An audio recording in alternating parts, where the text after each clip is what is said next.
There are a set of nutritional components that a child needs in order to grow, but at this time of the year, it's easy for parents to kind of, throw caution to the wind and let children eat whatever they want in a country like ours where there are high obesity rates, even among children. What are some of the disadvantages of parents letting loose when it comes to their children's diet during the festive season?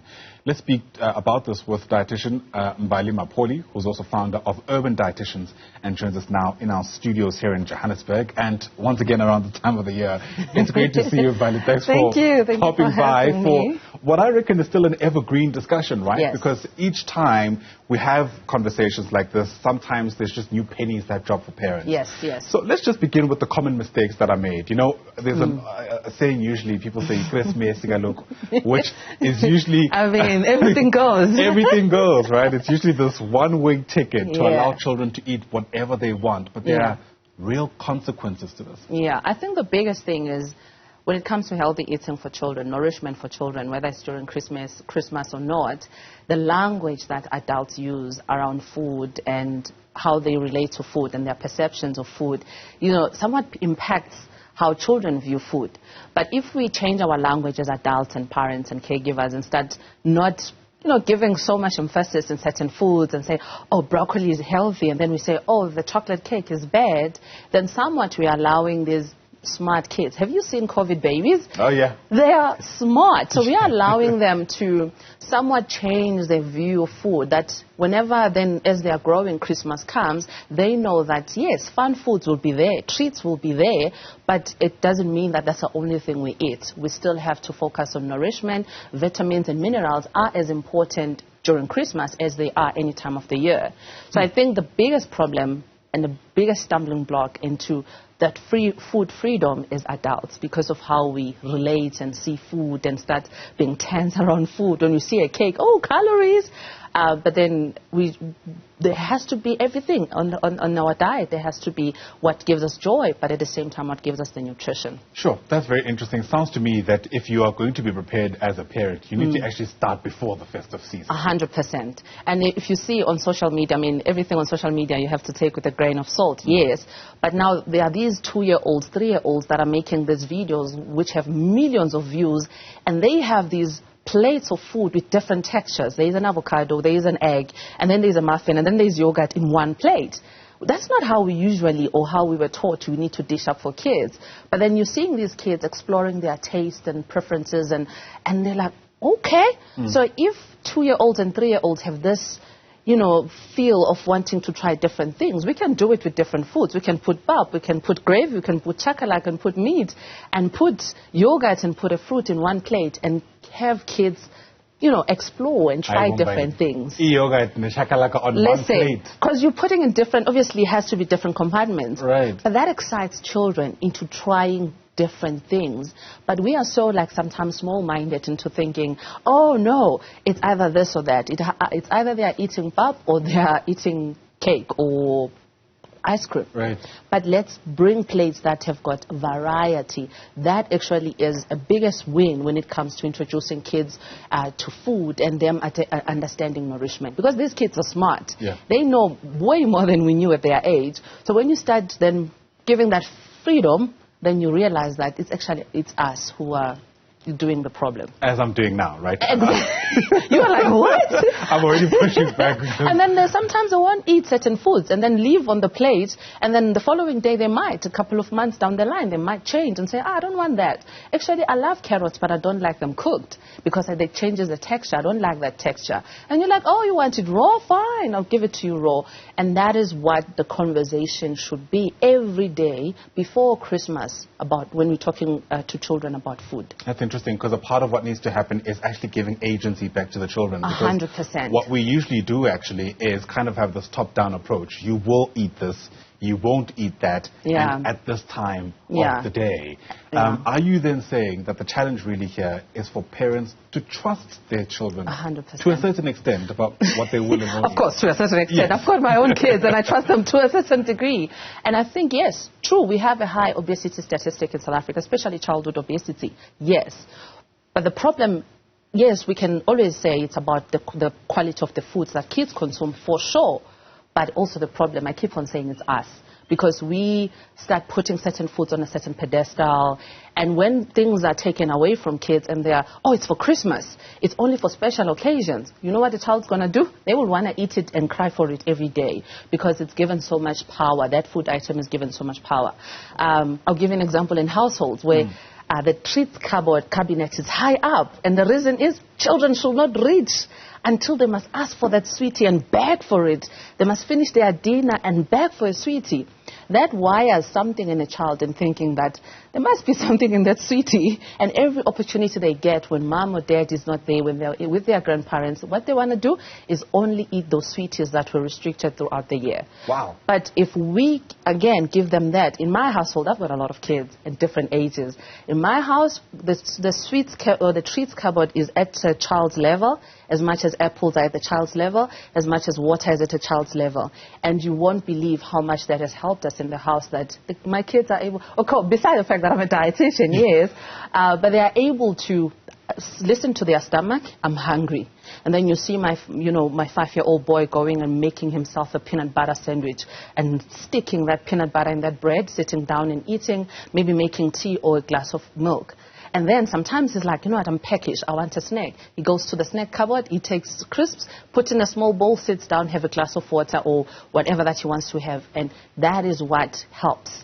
Because you're giving these children that little, as you're saying, you're giving them that room, a little bit of room. And it's amazing what children will do when you give them that. Because they're like, okay, I've got options. And I can listen to my body and then, respond as my body needs. Mbali, my nieces and nephews are currently staying over, and I want to bring them to your house and see how they'll respond. And see, okay, are you telling me that it's just going to be... There's no way. And I can almost hear the parents at home also thinking to themselves, there is no way I'm going to allow these children to use their own discretion. But it doesn't happen overnight. Right. So as I said, it's something that you introduce slowly. And it's like we're taking the kids to the markets. You don't have to take them every time. But take them to the shops, let them touch the pineapple, because maybe they don't want to eat pineapple because they think, oh, because it's spiky, it must be spiky inside. Let them feel it at the shops, take it back with home, cut it up, and you say, you know what, it's not spiky inside. You can eat it. It's sweet. So it's slowly, drips and drabs throughout the year, and then you'll be amazed then how children then will start responding. I'm going to make an example. Sometimes parents bring children to my practice, and you find that they view a child as obese. Maybe the child is obese according to the growth charts. However, you hear how the parents speak. They will be saying, oh, now tell her about how bad this is. Tell her about how bad this is. And my conversation always shifts to the child. And I always speak to the child and ask them, what do you like eating? Why do you like eating certain foods?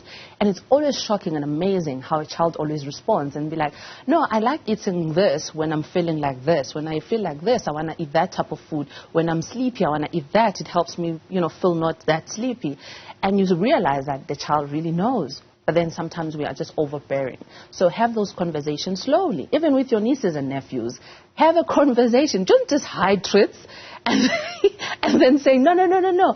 Have a conversation. And slowly have a conversation. You'll be shocked. In a couple of days, they'll be like, oh, actually, now we get it, uncle. We get it. Then we can have our dinner and then, and ask them before dishing up. I think we assume that kids are always hungry. How hungry are you? Before dishing up dinner, how hungry are we, guys? Is it full hunger? I've got scales in my house. I say, is it 5 or is it a 10? And those who are hungry will say a 10. Those who are not so hungry say 5. Now, you're not putting a big plate of food in front of a child who's not that hungry. And then you say, oh, there's dessert at the end of the pile of food. And they're not that hungry. But maybe if you dish according to their hunger, and then they will succeed in finishing that plate, and then they can have their dessert. Sure. Mbali, I am drowning in my guilt sitting right here because the treats are in the highest cupboard. Even I have to get on my tiptoes to get them. You know why you are putting them there? You're hiding the treats from yourself. Perhaps that's the real issue here. But more than that, there's also this kind of, I don't know, let's call it a culture where we believe that a child has to eat a certain amount of food, so often they're not eating enough. In fact, I've been in environments where we've said, and as you're speaking, I'm wondering how healthy that is. Can we go to an extent of trusting that this child, who in our eyes is not eating enough, is regulating appropriately when it comes to their intake? 100%. And also remember, children are at different different ages, different growth stages, and development stages. There are certain times in their early childhood life where they will just refuse to eat. And then you must just eat easy and start introducing foods one by one, slowly again. I think sometimes we lack the patience, but if you become more patient with the child and say, okay, what do you want to eat? And observe, okay, they are into yogurts now. Then go that route. And then slowly start adding an egg, a boiled egg. Let them play around with the boiled egg, and then you'll be shocked. Oh, they finished the egg, and then, okay, maybe let's play around with this and that and that. That is just it, because if we approach it like, oh, this child is not eating, and start spoon-feeding them and forcing them, you know what it's doing? It's creating adults like us who fear food, adults who've got this poor relationship with food, adults who will always see food as means of weight gain and weight loss and not as part of nourishment. And that's a thing that's one of the biggest starting grounds if you want to deal with childhood obesity, is for us to cut that, how we view food, and create new children that are just different. Yeah, and they are built different. They absolutely are. They are more food cultured. They are more into trying new things. Like in my house, there is Zulu cooking and Venda cooking. So you find them just mix-matching. There is one who say, I don't like pap today, I want putu. Then they get that. The one who says, I don't give them the freedom of choosing 4 or 5 different starches. But when it's a pap day, I don't force the kid who says, I don't want to eat pap today to eating pap. I say, okay, what's the compromise? What do we have in the freezer? What can we change? That has allowed them to say, I am free. Sure. Very quickly, tomorrow's Christmas, and yes. I found that children act differently when there's other children around. Oh, yes. And, they will shock you. It's usually some mob justice type of experience. Yes. What's the advice to parents who are listening, who are taking all of this in, and frankly want to be better parents when it comes to how they're feeding their children? Yeah. I think tomorrow, what you want for yourself as an adult, do it for children. If you want your drinks to be cold, ice cold in a bucket with ice, why are we thinking children are just going to figure out for themselves? Let's create that environment that if we're making pretty cocktails, then let's make pretty iced teas for kids that are cold and refreshing. By doing that, we're including children in this whole eating culture and eating situation. If we want a fruit salad that is nice and cold, why are we giving children a whole fruit to say, fix it for yourself? Let's make food as beautiful and as appealing and as nice as we want it for ourselves. That trifle is not just going to be for adults first and then children get, you know how a trifle is. Yeah. Once the layers, it's like, and then kids are not even going to now experience this whole beauty of all the layers because adults have went in first. I mean, it's part of respect, I know. But let children also be part of the big table and see the trifle and cut it and look at these pretty colors and enjoy, not just to get the end of it when now jelly is like not gelling anymore. Sure, yeah. So I think that's a start for tomorrow. Like whatever that we're eating, whatever treats that we think we deserve, whatever alcohol that we think we deserve, I'm not saying we give that to children, we don't. But the same refreshness and the same effort we put into making our foods and drinks, let's do that for the kids. There mustn't be an afterthought tomorrow.